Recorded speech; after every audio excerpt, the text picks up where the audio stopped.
Mbote na balandi nyonso balingaka biso na décryptage na biso ya ba actualité de l'air ya mboka na biso vraiment ba ozala décité na mukula lelo. Ok mwana mboka tokoti mama mama likamtoyeni mukula lelo posé ya François Beya to ebité ba komi wap to monde ba pousse ngo sous vendredi to ebité o uta koleka to monde François Beya tangi ba kombo abatu to ebité batango ba robengisa bango tondenge nini mekana kolimbola bana mboka bazolanda. Bon procès à François Beya ebandaki lobby déjà. Parce que grief ou retenir contre François Beya ezali na ebele mususu ba injure contre le chef de l'État. Tu peux imaginer un collaborateur proche au chef de l'État contenir ba propos injurieux à l'égard du chef de l'État, quand même c'est très grave. Et puis complicité dans attentat contre le chef de l'État, aza peut citer, aza impliqué donc le dossier wana le le fungama qui lobby tous la procédure comme anasuka peut ba condamner pour servir leçon na ba collaborateur mususu au batika autour du chef de l'État va travailler à contre-courant avec le chef de l'État. Est-ce que conseiller wana azaka peut na chef de l'État tondenge nini? François Beya a été déjà remplacé déjà. Donc lorsqu'il appréhenda qui est na ba complicité na yé il y a makambo belé attentat contre le chef de l'État, injure contre le chef de l'État, il a déjà été mis à l'écart. D'ailleurs déjà d'entrée de jeu, a déjà remplacé par un assistant. Alors il y a qu'à répondre à la greffe ou à retenir contre lui. En tout cas il sera condamné.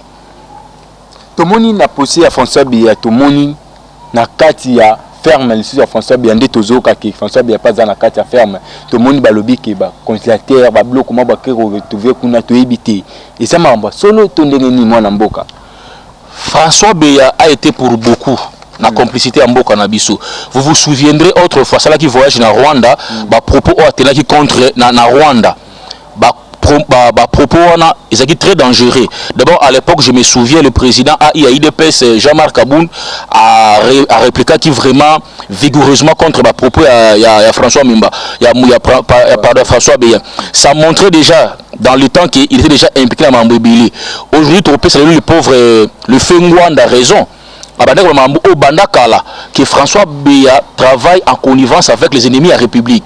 Batubandima qui était le Lonzambe oyo ali tant ezaka ali ya mutute ba faute naie ba complicité naie il rattraper le François Mwamba et François Beya pardon aujourd'hui tokoye ba yango parce que les services de sécurité ils ont détenu ba preuve nyonso oyo ezolakisa que François Beya aza impliqué na ba plan ebele contre le chef de l'État. Voilà pourquoi tous la justice ça la musana yango la kisabiso ba prévention so ezali mis en sa charge contre le chef de l'État et puis il sera condamné. Qui a banaki ko senga liberté provisoire mwana mboka. François Beya ba ko PC liberté provisoire parce que c'est un danger d'abord. Na tout monde ba mati banane ba pesa ba vital camere ba tout ba pesa. Bon tout ça ils ont dépendre na appréciation à juge. Donc ce n'est pas une obligation d'ailleurs pour un juge. Ils allaient appréciation à juge. Ce qui juge a estimé que sa fuite est à craindre, bon peut c'est liberté provisoire donc c'est dépend de l'appréciation à juge oyo à instruire dossier wana.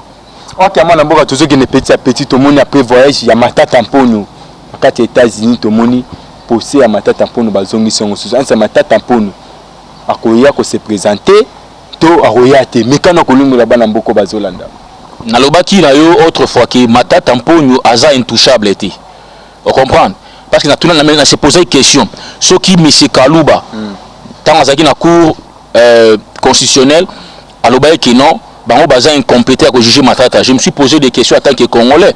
Donc c'est que matata a commis na ye intouchable na mboka oyo. Alors ceux de la cour a déclaré qu'azali incompétente. C'est que matata et ça la juridiction moko na mboka na biso ko sami matata pognoté. Voilà maintenant et là qui sait comment cette juridiction est là qui corrompu par le pauvre matata. Moi je pense que mbongo bukanga lonzo c'est mbongo ya contribuable congolais. Il faut que biso 285 millions mbongo oyo ezalaki batiaki na disposition na ye pour na kosala oyo ezalaki pour le peuple congolais mbongo wana eke wapi. Il faut comparaître ayebisa biso mbongo wana eke wapi. Ba pesi mbongo eboti ba université. Mbongo bukanga lonzo pour na akonyela biso ba masango tolia eboti ba université na Kindu. Akoyebisa biso mbongo wana eke wapi. Na yebisa ki autrefois qui s'était dans Zobunda pour instaurer un état de droit où tout le monde azali redevable devant la juridiction na biso. Malheureusement ba abachaki na ba kamba ba juridiction na biso ba prouver comment ba sali ba incompétent sur toutes les lignes. Voilà pourquoi aujourd'hui, moi je pense que le là, dossier on est rebondir, matata aibisa biso, mbongo na biso ba congolais ache yango wapi. C'est la moindre des questions te poser. Aibisa biso. Je crois tant azaki na Guinée, Alex Abiso qui a affronter justice. Malheureusement comme awa amour baba a comme ko faux fouillant.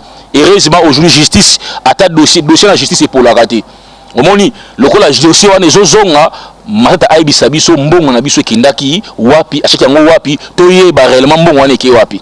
Pourquoi toi matata mpona zaki awa bobengisa keke tant kaka bimil banda mboka nde bokomoluka bobengisa yo mona teke matata mpona ko kima na epé net ba politiser belé ba kimi to monde ba wili ba konga nde ba kima ni matata mpona pe ya kokende to ebite mikano kolimbola bana mboka bien matata aibisa ki biso ki azali na ye innocent makambo wana te. Et je crois en lui, à Rozonga Awa, à affronter justice. Parce que Yemo quoi clama qui innocence n'a depuis Guinée. Abi, je rentre dans mon pays pour affronter la justice de mon pays. Parce qu'il ne s'est reproché de rien. Moi, je pense que peut-être à Oki Matin, parce que c'est un homme sérieux, il ne se reproche de rien. À quoi affronter justice? Pour justice, n'est que statut, si réellement Matata qui est impliqué dans le détournement de dossier Bukangalonzo ou pas. Ce Kimi, c'est qu'il se reproche de quelque chose. Mais connaissant Matata par ses propos, ou alors autrefois, quand on a Guinée, alors qui y est zonga et puis tout le monde qui a zonga qui. Voilà pourquoi tu peux essayer confiance car zonga pour affronter justice toyeba na nazali coupable na nazali fautif. On a signé Zubinoteka parce que Matata pour Nabi 2023 au postulé. Yango beaucoup moluka beaucoup télé ba gauche à droite moi na mboka. Matata ne représente rien dans la politique congolaise. Il ne représente rien, papa. Il n'est même pas connu maintenant Matata Pogno. Tobanga Matata Pogno. Ceux qui mettent na câble Tobanga qui Tobanga Matata Pogno. Il ne représente rien. Autrefois, même Basangani Bango Nyonso, conglomérat de ces aventuriers, il y a des détourneurs à Moka Oyo, qui s'est de rebattre en 2023. Donc il ne représente rien. Et puis Bisso, tu as un problème dans Matata Pogno. Matata Pogno a un problème dans la justice congolaise. Justice n'est convoquée à répondre à la gestion de la calamité comme Premier ministre en 2018, en 2012, pardon. Donc c'est un peu ça. Donc personnellement, Bisso, tu as un problème dans Matata Pogno. À répondre dans l'acte parce qu'il avait géré la chose publique, donc ça redevable dans le peuple congolais. Justice en Mboka a estimé que à gérer qui mbongo na biso malamute, ba bengisi a justifié mbongo oyo ba pesa qui est pas dossier Bukangalonzo. Donc Matata Pogno problème Matata Pogno. Ok, moi mboka tozo kende petit à petit émission na biso guerre na est to komi wapi pe tozo kende wapi. Procès ya guerre na est moi mboka to komi wapi pe tozo kende wapi. Guerre ya Est wana lelo et monani maintenant noir sur blanc et puis c'est la première fois lelo sous le leadership ya Tshisekedi to RDC a funda Rwanda ouvertement na Conseil de sécurité. C'est la première fois. Vous comprenez? Raison pour laquelle Sarabino qui dans la tête ya mboka il faut bacha mwana ya mboka de père et de mère. Et ça autrefois a compromettre akate pour na o etali intérêt ya mboka na ye. Lelo tomoni Rwanda amesana kuwangana lelo oyo FARDC bimisi pour lele to capturer qui deux militaires rwandais oh ba soutenir M23. Vous comprendrez que aujourd'hui Tshisekedi a joué ba mesure moko ya makasi contre le Rwanda. To bana ko suspendre na nous wa vol ya ba avion na bango ya Rwanda oyo kitaka na mboka na biso oyo pona ngana estimé que ekotira quelques Rwandais ba militaires rwandais. Deuxièmement, mettre en garde ouvertement le Rwanda, chose que ba président Tshisekedi parce que la ngata mukuru morote banda ko banga Rwanda. Mais Tshisekedi par l'entremise il y avait même la biso sur l'intérim F Bazaïba à mettre en garde Rwanda na Kagame. Vous comprenez? Et puis tant que Angola et pas Lorenzo clairement sa position. Alors soit Kagame a lingui la paix totale, soit la guerre totale. Vous comprenez? Kagame s'il est fort maintenant, Bisso RDC soit prêt pardon, il y a quoi affronter Rwanda maintenant frontalement parce que Kagame Sarani mingi. Mais je pense que Tshisekedi doit remettre fin à règne à Kagame. Il y a un autre qui est déjà Rwanda dans le temps, abandonné ko attaquer RDC, les autres abandonné ko zelayer, ba ministre ba obé ko yaki na mboka na ye. Et causer ba perte ya matériel kuna, ça les ba dégâts kuna. Tout ça là qui Rwanda réagir. Comme d'habitude, s'il était fort, il allait réagir. Tu vois que Kagame Tsikoyo a que ça la a que peut ça message na niveau à parlement bana Kinyarwanda. Il fallait bana français ben anglais. Azo bangani. Tu dis ça que Tshisekedi n'est pas n'importe qui. Ce quoi ça na ba o baleka ki liboso na Congo. aujourd'hui a devoir ranger à Tshisekedi. Tu dis ça que Tshisekedi azali mai moko paisible. Mais c'est une guerre contre Bino. Mais c'est une guerre na malobate. Mais il faut qu'on attaquer. Tshisekedi ça s'est préparé déjà. On a déjà 211e bataillon, ba otaki Lubumbashi, ba na Goma. Tu es prêt à tout pour cette fois-ci. Kagame s'il est fort, avant d'aller attaquer RDC, il a déclaré la guerre. Mais avant d'aller attaquer, c'est la nito, c'est là. Et puis l'RDC soit prêt pour répondre proportionnellement.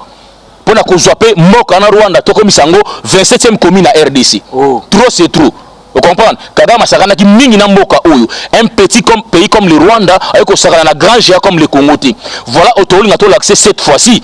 Congo et côté sa Rwanda na Katia RDC parmi la 27e commune na biso.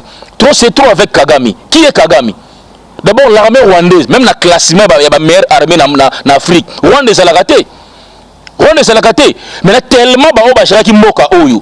Accomplissé na Kagame, bande ko infiltrer armée na biso à tous les niveaux. Vous vous souviendrez, les chefs viennent de radier 5 officiers supérieurs à armée na biso. O ba fournisseur ya armement, na ba munitions, na ba M23. 4 officiers supérieurs à armée na biso. Voilà pourquoi le chef a instruit. Banda contrôle maintenant, il y a identifier tous les officiers rwandais au sein de FARDC. Vous comprenez? Parce que cette guerre bande ko longa RDC parce que Kagame s'est infiltré à tous les niveaux dans mboka na biso. Vous comprenez? Il y a un Tshisekedi comprenant cela à instruire. Ça là maintenant, va identifier tous les officiers rwandais au sein de l'armée congolaise. Tant que tu as maintenant, tu as la Rwanda, soit au sein de la Congo Nini. Allez-y comprendre comment Moka Ozaki infiltré. Allez-y comprendre. Dans tous les services de l'État, Rwandais va en attaque. Vous comprenez? D'ailleurs, tu as publié information comme quoi il y a une dame qui travaille même à la présidence. C'est une Rwandaise. Oh. Dans le service informatique. Allez-y comprendre comment le pays a été infiltré à tous les niveaux. Vous comprenez? Voilà pourquoi tu es le chef de l'État a tergiversé les sous-soutés.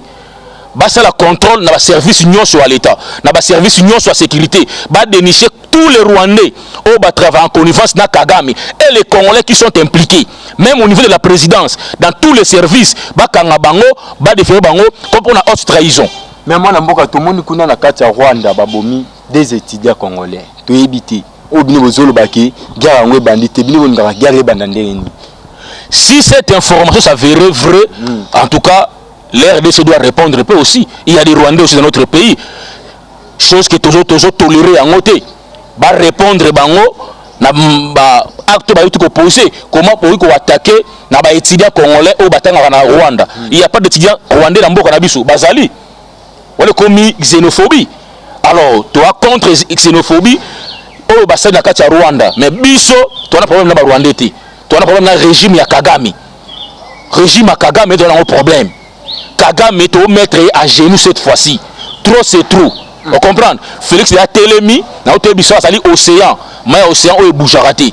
Alors, avec ce qui bango, bakani c'était silence na biso ou bien option diplomatique et ça là qui naïveté pour la Félix. Si c'est que dans maintenant qui va démarche pour faire comprendre à Kagame, nous sommes appelés à vivre ensemble. Le rôle la langage on a Kagame à comprendre en côté, tu besoin la voix de la force. Pour la qui sait que le Rwanda a aussi la face dans RDCT, même sur le plan militaire. S'il est fort, tu l'as déjà moi exemple. Tu bêtis ba militaire naie, tu kangi ba misusu, tu botoli ba rema Rwanda. S'il est fort, abanda ko attaquer sur RDC, tu l'as qui sait que Rwanda a zéro côté. Rwanda komi que Boma congolais tikanyoka, Hollandais a été opération Boma congolais tikanyoka moi nambo. Yango to ko interpeller maintenant ba organismes internationaux parce que le comique xénophobie. Parce que le Congo, tu as la naïveté. Tu sais, continuer, les Congolais aussi vont réagir. Parce qu'il y a aussi des Rwandais dans ces pays. Mais chose que tout ça qu'on encourager en côté. Tu sais, il y a une instance. Il y a international, il faut s'imprégner dans la situation, il faut mettre fin le plus vite possible. Pour les Congolais, il y a la naïveté. Vous comprenez? Si vous aussi paisible, citoyen congolais dans Rwanda, les Congolais feront aussi le même ici dans Congo, dans Mboka na biso.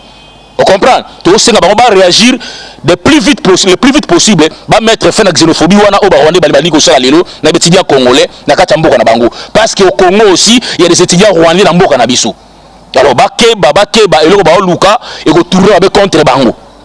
tout le monde M23 a poussé car devant Bino tout le monde qui M23 a boma FARDC belé a boma congolais belé to éviter ba congolais FARDC na biso musala ngo ba ko kangote to ndenge ni mwana mboka. Mais c'est les journalistes peut-être reli na information ti. Biso to ba vidéo zo mona na kala ki FARDC ba bomi mais o bino bozo na lobby na yo kolanda ba information ya lokuta te ba réseaux sociaux. À l'heure actuelle, RDC, l'armée congolaise, et mettre en déroute les M23, n'a pas complice l'armée rwandaise. Et mettre en déroute, je crois que l'image sur les réseaux sociaux, aux hommes rwandais. Faites attention, les FARDC montent en puissance. Moment où les armée rwandaise, et oui, ça la face de la FARDC, Kimi, tu arrêter comme les militaires rwandais. Balak biso militaire congolais ba kangi na Rwanda ata moko. C'est pour vous dire que Rwanda a fait face na FARDC pour démontrer bango yango. Je crois le porte-parole ya armée albaki clair. L'armée congolaise est suffisamment bien formée sur le plan militaire, sur le plan expertise, sur le plan matériel, sur le plan effectif, tu as plus que Rwanda. Donc le Rwanda a fait la face na FARDC. Et puis Kagame a dit yango ya vraiment zolo ba discours na zolo ba nini mboka na biso ya muke mo zo la guerre na mboka ya biso ya depuis yebi soto le bito tomboka FARDC to kanga Rwanda wana to tchepe président musu na Rwanda wana et puis soit continue to sala yango. Oui, parce que l'armée rwandaise a fait la face na FARDC. On comprend les FARDC ils a contre parmi l'armée la plus puissante en Afrique. Donc au 10e en Afrique, Rwanda a 40e, même pas 30e à comité. C'est pour vous dire qu'il avait ses complices dans notre armée. Au monde, le président a révoqué 4 officiers supérieurs. Il y a l'armée Nabiso, il y a en connivence dans le Rwandais, qui fournit l'armement, qui fournit les munitions, dans le militaire à M23, dans le Rwandais. Les autres décelés, le président radié 4, et les Rwandais dans notre armée. Toujours identifié, moko, toujours que c'est dans Rwanda. On comprend? Biso Tozela. Félix a une position défensive. Yem t'a déclaré guerre, non? Tozela, le président a été clair devant son homologue angolais, Joao Lorenzo. Kagame a deux possibilités. Soit la paix totale, soit la guerre totale. Autrefois, la paix s'impose dans le Congo. Si c'est que imposer paix dans l'Est des forces.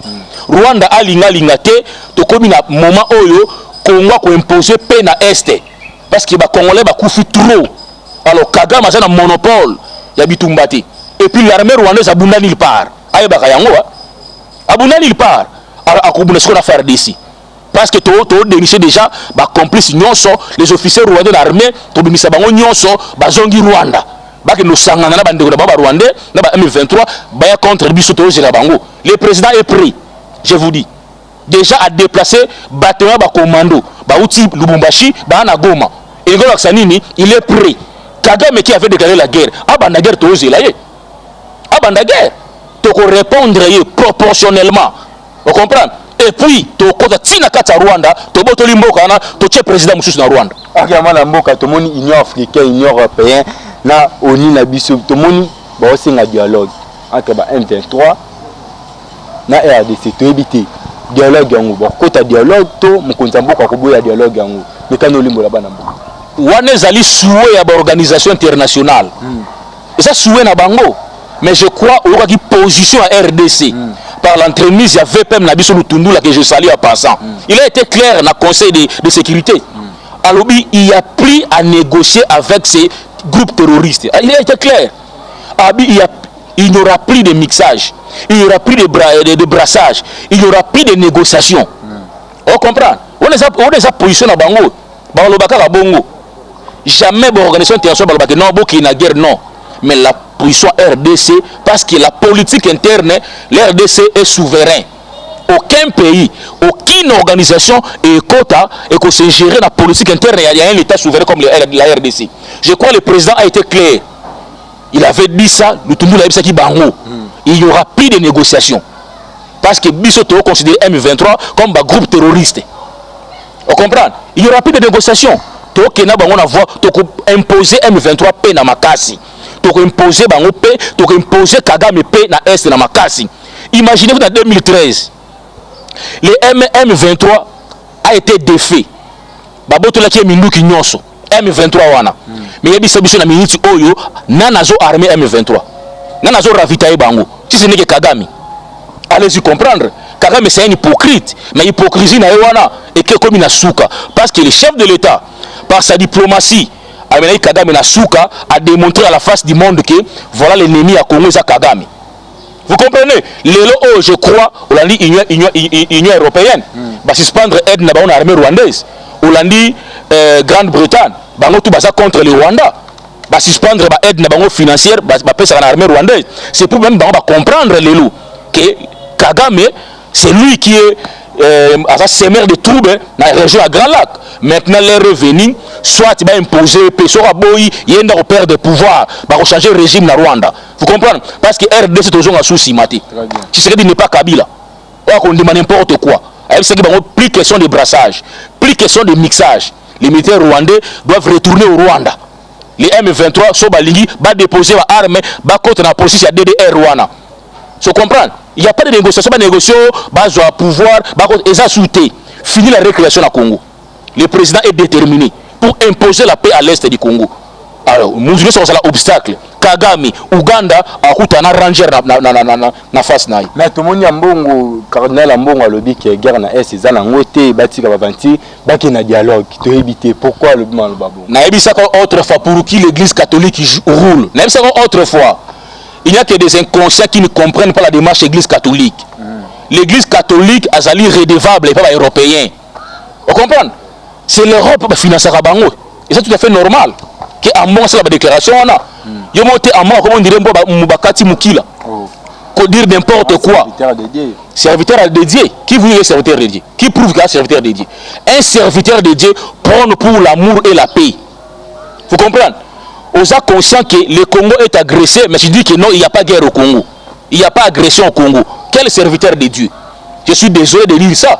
Je vous avais dit autrefois, Bisso discours en Mongo et Kamoussara Bissoté. Parce que lui, il a marionnette manipulé par les Européens. Parce que les Européens financent l'église catholique. Dans l'élection 2018, ils ont été financés pour leur candidat malheureux, Nani Fayoulou. Comme leur candidat avait essuyé la poussière, voilà Kandawana, acharnement contre Félix Lelo. Pour naïe, Azomon a progrès au Félix à la gouvernance naïti. Pour naïe, Azomon a leadership à Félix Cité. Ils allaient un homme à Mabé. Lui qui est censé prêcher l'amour, mais il prêche la haine. Il manifeste la haine contre Félix Tshisekedi. Dans ses discours, ils ont mamingi pour un cardinal. Vous comprenez? Ils ont mamingi. Si moi j'étais catholique dans mon église, ce n'est pas une église. L'église doit prêcher l'amour. Moment où baza autour de leur président pour encourager le FARDC, ils ont un discours séparatiste, soi-disant cardinal. Je suis désolé de dire ça. Tu vas soutenir FARDC, mais il y a des pesticiko. Tout le monde a mon sali marche pour soutenir FARDC. Tout le monde peut perdre, tout le monde bino IDPS parti au pouvoir. Tisiko et l'autre comment tu vas soutenir FARDC et l'autre côté. Tu éviter les animaux dans boka. Cette affaire ne concerne pas l'IDPS. Comment ça? C'est un problème de tous les peuples congolais. Vous comprenez un peu ça? Tout le monde a IDPS c'est ça on a dit. Et ça Mboka ndeza combattu, Mboka eza agressé. Et ça l'IDPS nanine. Tout Congolais. Nous sommes des Congolais de père et de mère à côté derrière les chefs de l'État. Ce n'est pas seulement l'IDPS. Et quand tu as la mouka, voilà les politiciens ont mal de positionnement. Baza va encourager les FARDC, baza ignorer les commandants suprêmes Félix Tshisekedi. Voilà l'inconscience. Parce que sans qu'on si FARDC, il faut que vous chef de l'État. Il y a des commandants suprêmes armés, il y a des sa impulsion pour que le FARDC va monter en puissance. Voilà maintenant l'hypocrisie homme politique congolais. Fayoulou et les autres. Féliciter le FARDC, mais Kokobo est chef de l'État. Il faut être malhonnête. Il faut être malhonnête. Et voilà nos amis de la Mouka. Basali marche prétexte va soutenir FARDC. La carte marche comme au nom loi électorale. Voilà des politiciens congolais. Voilà des politiciens congolais. À mal de positionnement comme d'habitude Fayoulou. Ils n'ont rien à proposer au peuple congolais. Cette fameuse opposition. Ils n'ont rien à proposer. Vous comprenez? Le fait de Denis Delis et Sanga. Ils n'ont rien à proposer. Tous ces gens-là. Des marionnettes. Ils n'ont rien à proposer au peuple congolais. Vous comprenez? Bazana Moutoranda Barona Simati. Sangana, tous les peuples congolais, de toute tendance, soutenons le FARDC, soutenons le chef de l'État. C'est par son impulsion, par son leadership, tout le monde FARDC monter en puissance et mettre en déroute les Rwanda et les M23. C'est ça la vérité, que nos amis ont du mal à accepter, par leur haine, par leur jalousie. C'est ça le problème. Les aigris, on dit ma Félixité, mais on dit ma FARDC. Et ça contradictoire. Parce que si on dit FARDC, on dit ma leadership à Félix Tshisekedi. Parce que c'est lui qui est le chef de l'État. C'est lui qui donne l'impulsion à notre armée. Il y a au monde militaire, il y a front, il y a chef de l'État. Il y a commando. Il y a le chef de l'État. Il y a le Kabila Bongo, militaire. Mais il y a Félix. Comprendre combien Félix a mettre des moyens. Il y a la volonté que Mboka Nabiso et la Malamu ils sont victimes d'agression rwandais.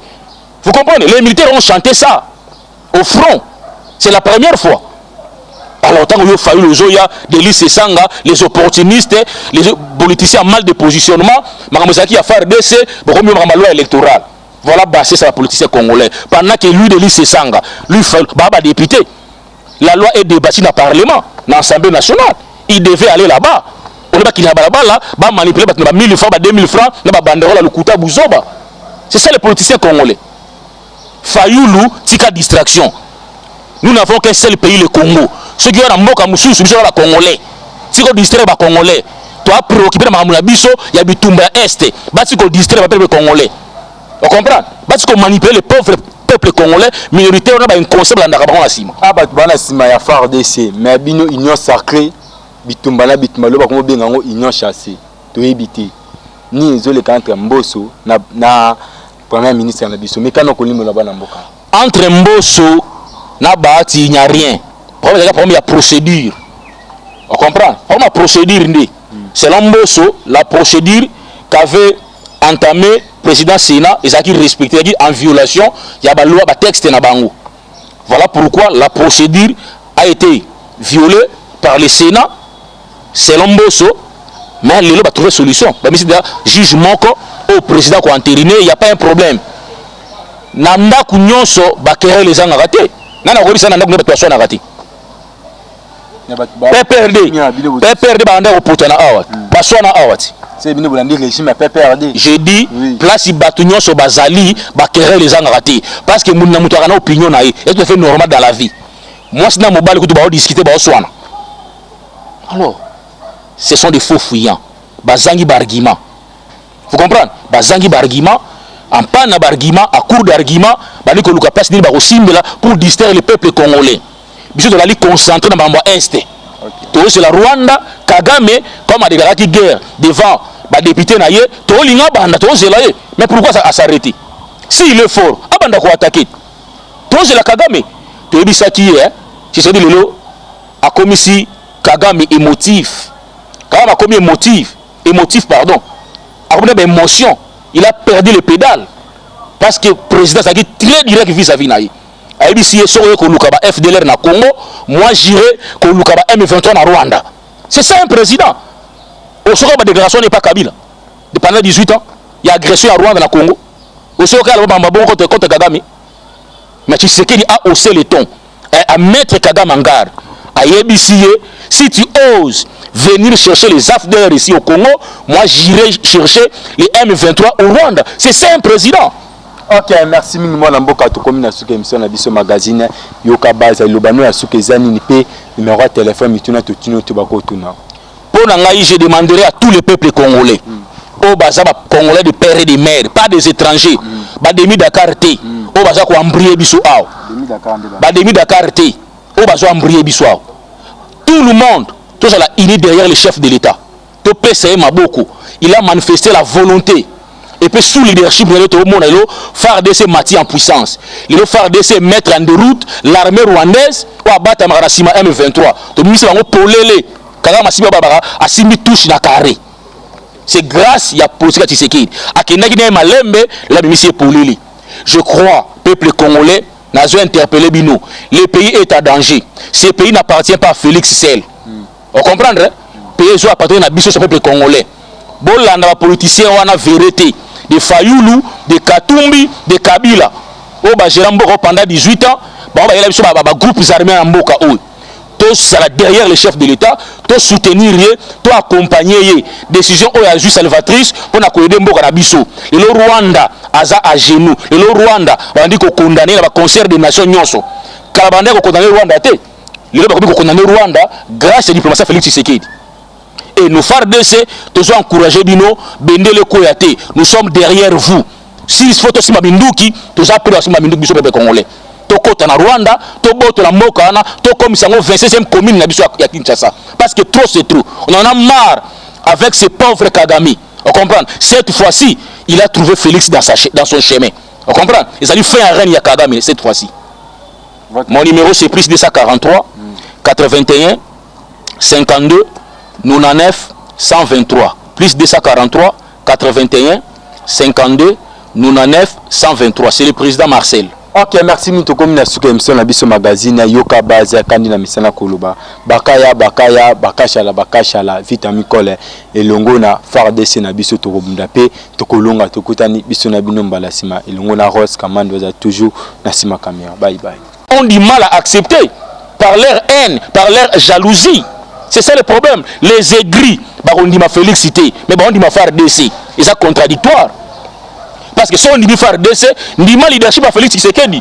Parce que c'est lui qui est le chef de l'État. C'est lui qui donne l'impulsion à notre armée. Il y a au monde militaire, il y a front, il y a chef de l'État. Il y a commando. Il y a le chef de l'État. Il y a Kabila Bongo, militaire. Mais Félix, comprendre combien Félix a mettre des moyens. A la volonté que Mboka na biso et la malamu ils sont victimes d'agression par Rwandais. Vous comprenez? Les militaires ont chanté ça au front. C'est la première fois. Alors tant qu'il y a fallu le Zoya, des listes Sanga, les opportunistes, les politiciens mal de positionnement, Makamozaki a fait RDC, beaucoup mieux la loi électorale. Voilà basé sur la politicien congolais. Pendant que lui de listes Sanga, lui fait baba député. La loi est débattue dans le Parlement, dans l'Assemblée nationale. Il devait aller là-bas. On ne va pas là, va manipuler 1000 francs, 2000 francs, na banderole le kuta buzoba. C'est ça les politiciens congolais. Fayoulou, tika distraction. Nous n'avons qu'un seul pays, le Congo. Ceux qui ont un mot comme sous la Congolais. Si on distrait les Congolais, toi préoccupé de Mahamouna Bisso, il y a Bitumba Est. Si on distrait les peuples congolais. On comprend?